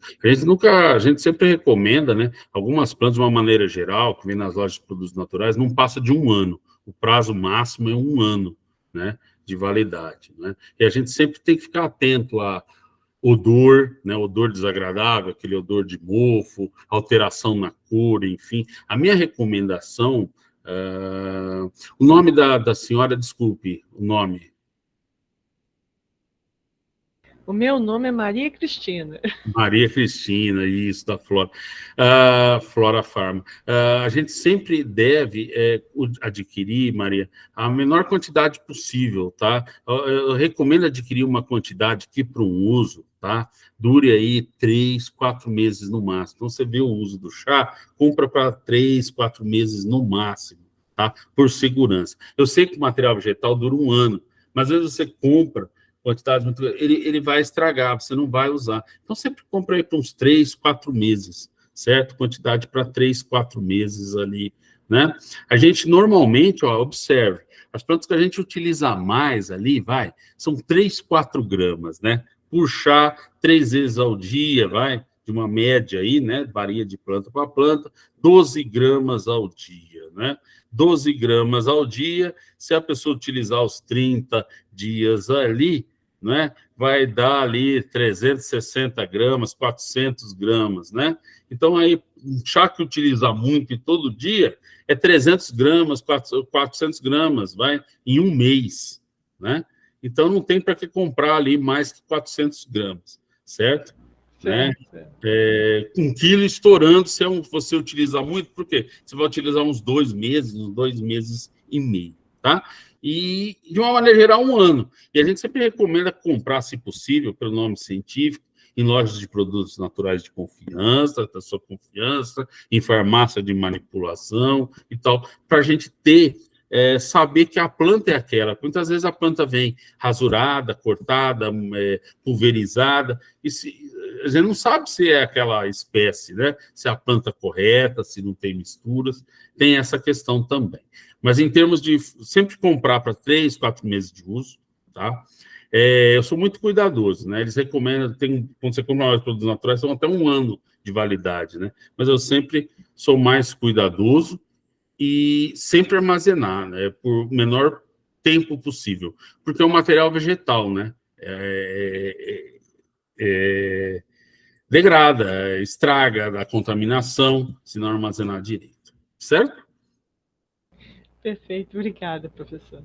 Eu que agradeço. Mais alguma dúvida, pessoal? Eu estou vendo aqui no chat, tem algumas ideias de passar em um drive, tá? Depois eu vou estudar, eu compartilho com vocês. Estou vendo aqui uma dúvida da Deise, um grupo no WhatsApp também. Sim, depois posso organizar isso. Vão mandando por e-mail, enfim, o contato de vocês. Eu tenho o e-mail de vocês lá na inscrição, para quem fez. Alguns e-mails eu mandei o convite, né? Eu mandei o convite para todos os e-mails. Teve alguns e-mails que voltou. Eu não sei se na hora de lançar lá a pessoa colocou algum e-mail errado, algum probleminha no spam, dá uma olhadinha, né? Mas eu depois vou enviar e-mail a todos por aquela lista. Quem não fez inscrição, pessoal, lá pela Unifesp e tal, né? Se quiser manter o contato para eu ter o e-mail aí, pode colocar o e-mail aqui no chat, que depois vem para mim, eu consigo depois enviar para vocês, tá? Informações, a gente trocar informações. Deixa eu ver aqui a Deise, depois eu dou uma olhadinha se tem mais alguma mensagem para trás. A Deise, não sei se há algum protocolo, mas não é comum questionar o paciente se ele utiliza algum fitoterápico durante a anamnese pré-cirurgia. O risco de complicação não seria muito elevado? Sim, Deise. Pegar alguns exemplos de fitoterápicos que a gente falou, pré-operatório, né? Guaco, né? Passiflora, que tem o guaco, principalmente, tem um teor maior de cumarina, que é a passiflora, mas a passiflora também, interfere com a coagulação sanguínea. Então, a pessoa tem que suspender o uso ali, o correto, uns 15 dias antes da cirurgia, pelo menos, né? Então, sim, é importante falar para o médico, sempre quando vai a uma consulta médica, falar que utiliza chá medicinal, né? Que utiliza fitoterápico, incluindo o chá medicinal, é importante. Tá? Essa é uma luta minha como farmacêutico, né? Eu sou farmacêutico, a gente percebe que nos demais cursos da área de saúde, no curso de farmácia, não sei se tem farmacêuticos aqui, a questão da área de produtos naturais, de fitoterápicos, é muito bem trabalhada, tá? No curso de farmácia, a gente é obrigatório ter, por lei, algumas disciplinas na grade curricular. Uma disciplina delas é a farmacognosia, que estuda produtos naturais como fontes de medicamento. Então, todo farmacêutico teve essa disciplina, a qual ela deve ser obrigatoriamente ministrada por um farmacêutico. A farmacognosia deve ser ministrada por um farmacêutico. Então, alguns cursos, além da farmacognosia, tem farmacobotânica, tem disciplinas que chamam fitoterápico. Lá na Unifesp tem a farmacognosia e tem a tecnologia fitofarmacêutica. Enfim, todo curso de farmácia, por lei, pelo Conselho Federal de Farmácia, ele tem que ter uma disciplina básica de produtos naturais, que é a farmacognosia. E tem que ter uma disciplina avançada, né, de prática de fitoterapia, fitoterápica, que aí eu chamo fitoterápicos, no nosso caso, tecnologia fitofarmacêutica, enfim. Tem que ter pelo menos 2 disciplinas que falam de produtos naturais. E todo curso de farmácia tem, certo? Mas nos outros cursos da área de saúde, a gente não observa isso. Esses são um dos grandes gargalos para a Política Nacional de Plantas Medicinais e Fitoterápicos. Então, eu tenho buscado, junto ao ATU, junto a estudantes do curso de enfermagem da nossa Unifesp também, né? Tenho também iniciado um programa de capacitação dos profissionais de saúde do município de Diadema. A gente pretende atuar com outros profissionais de saúde, enfim, trazendo a questão da fitoterapia de maneira racional e tal. Muitas vezes o médico não prescreve fitoterapia, ou, Deise, na anamnese, como você mencionou, porque ele não teve o contato como o farmacêutico tem. Você, Deise, deve ter ouvido, né? Fica à vontade para falar, Deise. Você deve, no curso de farmácia, você deve ter, né? Farmacognosia, enfim, né? Plantas medicinais, isso é bem trabalhado no curso de farmácia. Mas, infelizmente, tem outros profissionais que podem prescrever, não é? Fitoterápicos, por exemplo, nutricionista. Alguns fitoterápicos têm prescrição médica, né? Cava-cava, erva de São João, enfim, hipérico perfurato, e o profissional não sabe disso, né? Enfim, então a gente tem esse problema. Deise, por favor, fique à vontade. Boa noite. Professor, é verdade, né? Nós, como profissionais, nós temos essa consciência, né? Do quanto uma planta pode interferir, né? Um fitoterápico pode interferir ali na farmacologia, na farmacoterapia do paciente. E consciência dessas interações também. Mas, assim, como muitos desses fitoterápicos são de uso popular, né? E aí, na UBS onde eu trabalho, eu faço grupos de plantas medicinais, então a gente dá umas palestrinhas e a gente acaba conversando com a população, e a gente percebe que eles utilizam muito os chás, as decocções, né, as infusões, e eles vão conhecendo, né, a importância de não ministrar com medicamentos que eles fazem uso e tal. Mas o que acontece é assim, eu mesma sofri 2 cirurgias recentemente, e nenhuma delas me perguntaram se eu fazia uso de algum chá, por exemplo, né? O médico não teve esse cuidado.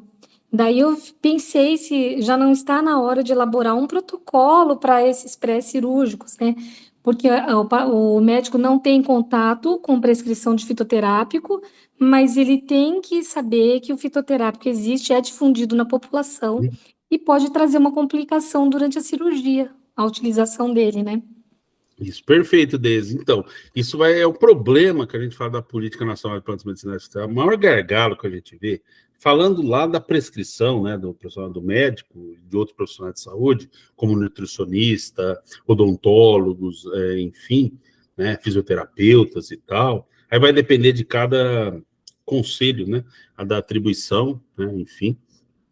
Mas ele não prescreve porque ele não conhece, assim como não está no protocolo da anamnese. Então, cabe a nós, farmacêuticos, difundirmos essas informações, trabalharmos para que sejam inseridas, né?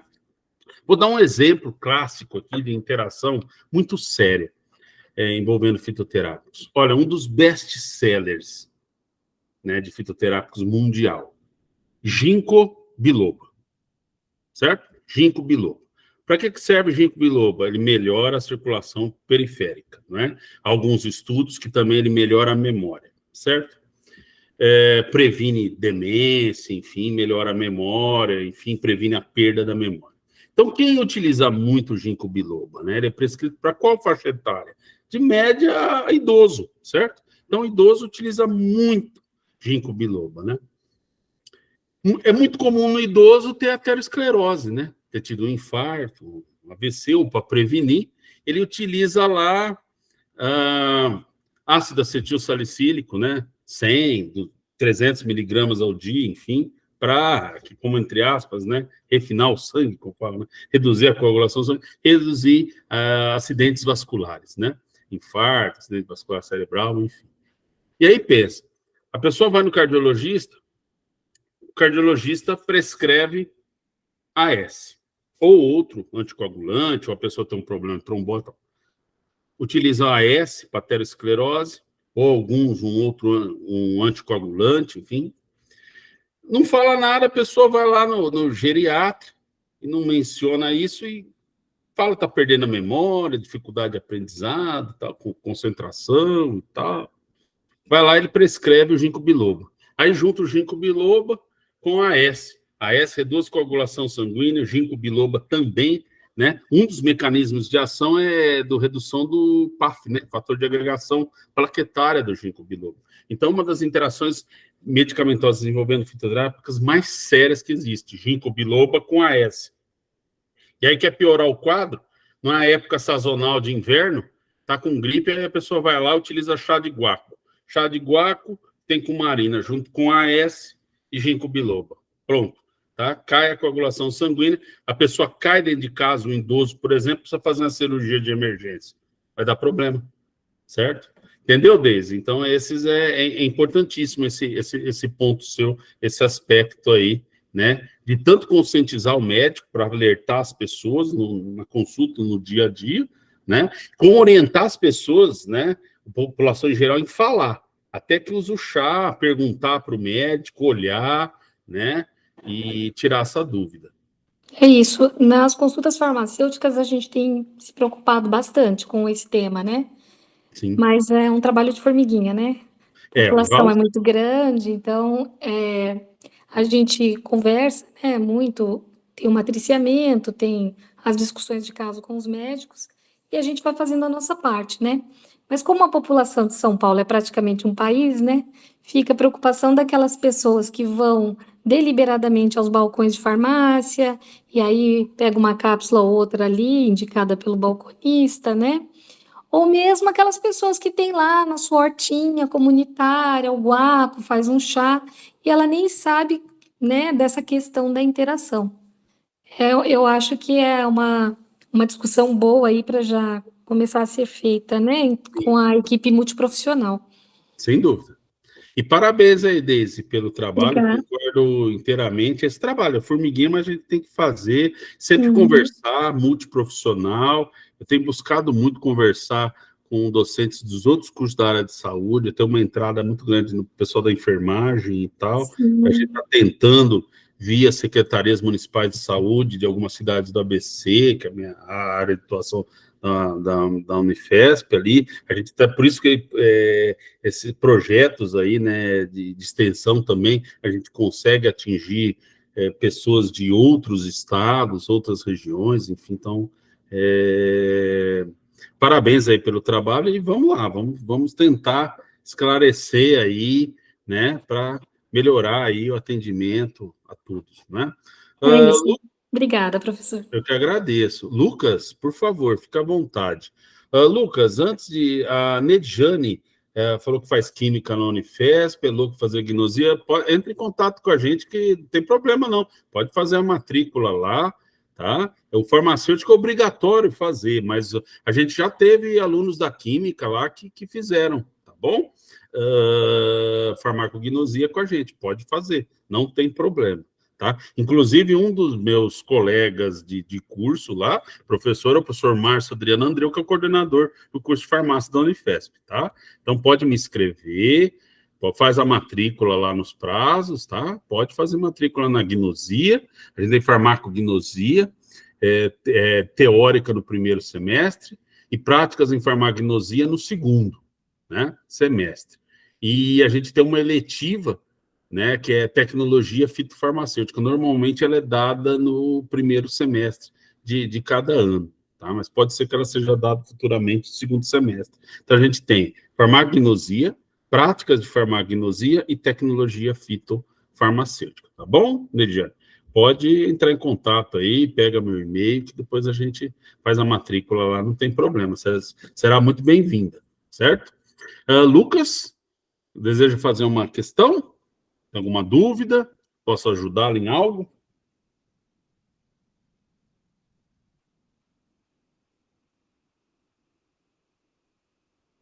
Não? Estou vendo que o Lucas levantou a mão. Não?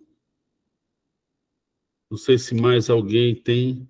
Deixa eu ver aqui. Fico no seu aguardo, Lucas. A Nedjane, talvez a OMS poderia elaborar algum trabalho, né?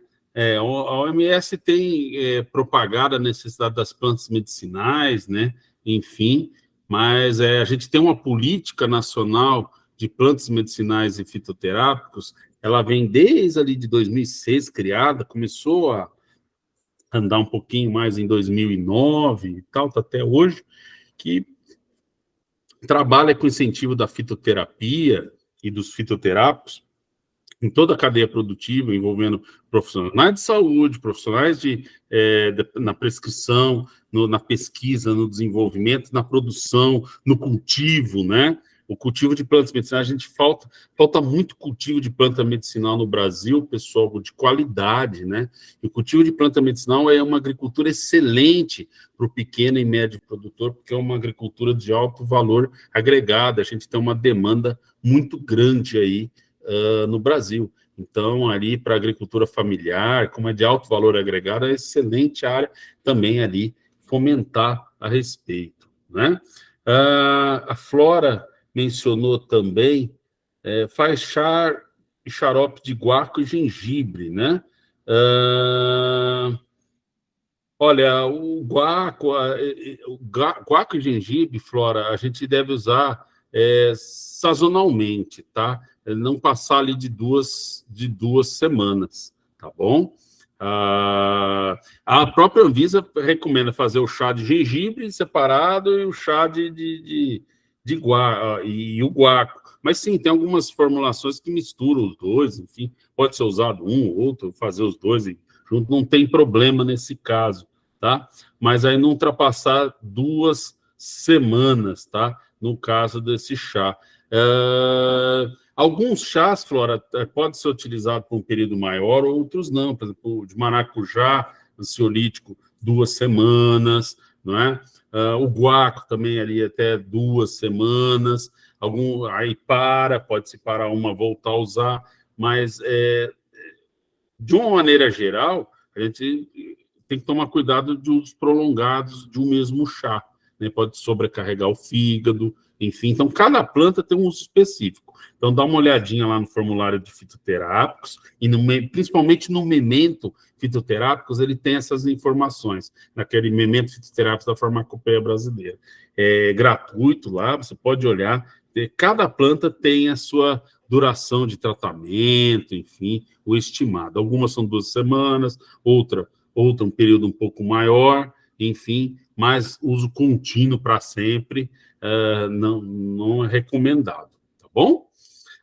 Lucas, levantou a mão? Acho que agora consegui, tá funcionando. Perfeito. Boa noite, Lucas, fica à vontade. Boa noite. Gostaria de agradecer, professor, muito. Eu sou bibliotecário, né, na Prefeitura de São Paulo, também sou técnico em farmácia. Que legal. Uma das coisas que eu gosto de atuar bastante, né, eu não atuo na área da saúde, né, mas uma das coisas que eu gosto bastante de fazer é essa parte de esclarecimento, né, nessa parte do uso racional de fitoterápicos. Então, sempre chegam algumas pessoas pedindo, sabendo que eu sou técnico, né, pedindo alguma orientação, alguma coisa. Então, uma coisa que eu sempre gosto de salientar para as pessoas é que aquele cuidado, né, de que planta, as pessoas têm aquela ideia de que é só planta, não faz nada, pode tomar de qualquer jeito. Então, conforme a gente vai explicando, orientando, as pessoas vão tendo uma maior consciência de que realmente precisa ter um cuidado disso, né? Então, queria só agradecer bastante mesmo essas informações que eu trouxe, que enriqueceu bastante nessa parte minha para continuar fazendo essa orientação para as pessoas. Só agradecer mesmo, muito obrigado. Viu? Eu que agradeço, Lucas, sua presença, sua atenção, seu depoimento. Lucas, por favor, fique à vontade para anotar meus contatos, tá? Se precisar de informações atualizadas, enfim, pode entrar em contato comigo, tá? É sempre uma satisfação muito grande atender a população em geral, você como um disseminador ali, né, de informações e tal, junto ao público, por favor, seja muito bem-vindo, né? Fique à vontade aí para entrar em contato, enfim, a gente está à disposição aí para esclarecer, enfim, qualquer dúvida sua ou que chegue a você, né? Assim como a Deise levantou, a gente tem que buscar todos os esforços possíveis, né, para disseminar esse uso racional, né, de fitoterápicos e da fitoterapia, né? Enfim. Luiz Eduardo, Luiz, meu xará, por favor, boa noite, fique à vontade.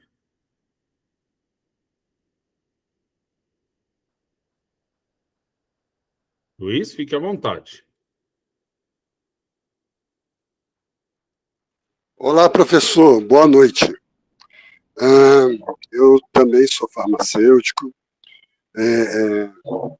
especificamente hoje eu estou residente em práticas integrativas e complementares na Secretaria Perfeito. Municipal de São Paulo, uma residência inédita, só somos nós aqui no Brasil, e eu tento militar bastante na saúde básica, justamente na questão da fitoterapia, né? Até mesmo porque a fitoterapia no SUS, desde 2018, ela tem um procedimento amarrado, com o código amarrado de tabela SUS, que deveria permitir que todas as unidades pudessem estar oferecendo a fitoterapia. Infelizmente, falta de conhecimento e falta de insumo não permitem que isso aconteça. E justamente eu vejo essa sua aula aqui cobrindo uma das pernas dessa deficiência, que é a disseminação de conhecimento para o pessoal todo. Então, eu gostaria de pedir permissão sua, quando possível, para estar levando esse teu material, para estar levando essa tua gravação até o âmbito da Secretaria Municipal de Saúde e sabe lá o que se a gente consegue sensibilizar o pessoal em termos de treinamento, em termos de... Perfeito, fique à vontade. Perfeito, está à vontade, autorizado, compartilhe e tal. De que Secretaria de Saúde, de que região você atua, Luiz? Bom, a Secretaria é a Secretaria Municipal de São Paulo, Secretaria Municipal de Saúde do município de São Paulo. Né? Olha, Luiz, então, está na região ali, né, Diadema, enfim, estou à disposição, pode compartilhar meu material, estou à disposição, tá? No projeto, sim, a gente colocou para fazer capacitação de profissionais de saúde de municípios da região do ABC, mas estou à disposição, viu? Se caso seja possível, permitir, posso conversar aí com quem for necessário, para a gente também fazer alguns cursos de capacitação, pode ser presencial ou online, o que for melhor ali, para vocês também, viu? Além do material, se vocês quiserem, porque às vezes, né, pode compartilhar o meu material, mas às vezes o profissional tem algumas dúvidas específicas, então, às vezes é melhor fazer também um encontro, seja online ou presencial, para tirar essas dúvidas. Eu estou à disposição para isso. Por favor, anota o contato, o Luiz Eduardo. Nós já temos, na verdade, eu me cadastrei para esse webinário, mas nós previamente já tínhamos contato e você me mandou por e-mail. Então, eu tenho o seu e-mail. Essa residência, eu estou acabando ela agora em março e pretendo estar fazendo contato aí com o pessoal da Unifesp, ver o que a gente consegue levar.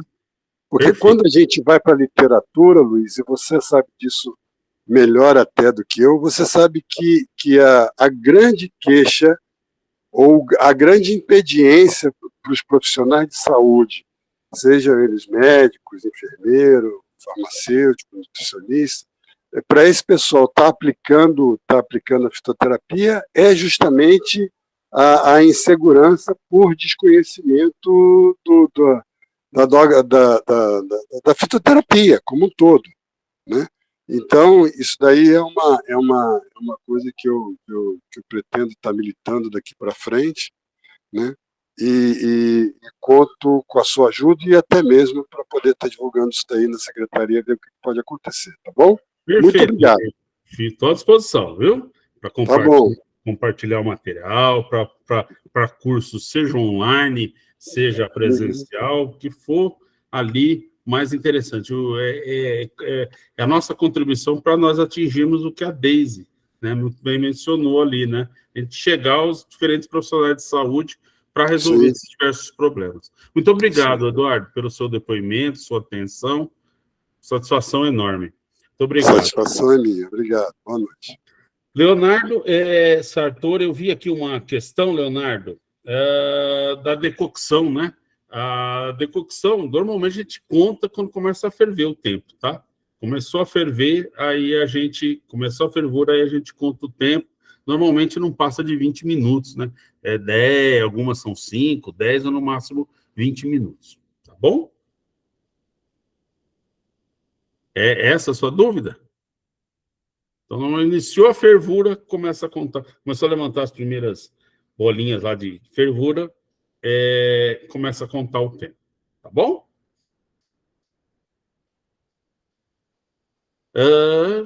Mais alguma questão?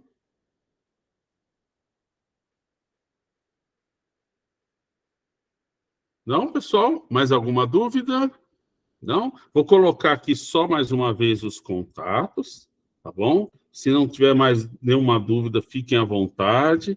Desejo a todos uma excelente noite. Vou colocar aqui o telefone.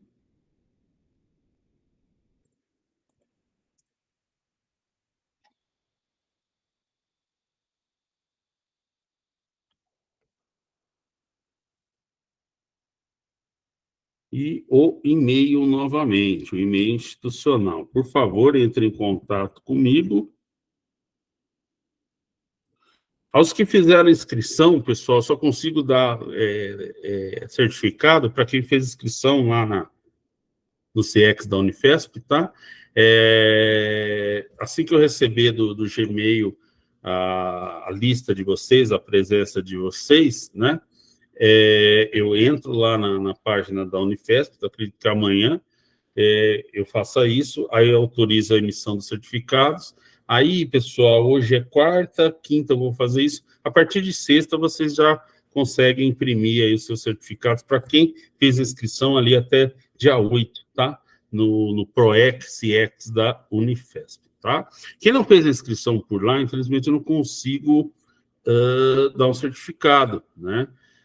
Enfim, aquele certificado da Unifesp, que eu posso dar alguma declaração, enfim, fazer alguma declaração como ministrante do curso, não sei se atende vocês, mas aquela declaração da Unifesp é só para quem fez a inscrição, tá bom? E aí foi até o dia 8, né? Amanhã eu autorizo no sistema, a partir de sexta vocês conseguem. E se alguém quiser... porque por lá eu tenho o e-mail de todos, né, que fizeram a inscrição e tal. Se alguém quiser deixar o e-mail aí, ou então entre em contato comigo, depois eu compartilho o material. Com os demais eu já vou compartilhar também o material, vou criar um grupo lá vou ver e-mail, alguns têm um celular, outros é telefone fixo, então vou tentar o e-mail, celular, pode deixar que eu chego até vocês. Se dentro de alguns dias não chegar, é porque às vezes deu algum probleminha no e-mail, como eu vi alguns, aí, por favor, pode me acionar pelo WhatsApp, pelo e-mail da Unifesp, que será um prazer muito grande aí compartilhar com vocês material, sanar eventuais dúvidas. Tá bom, pessoal?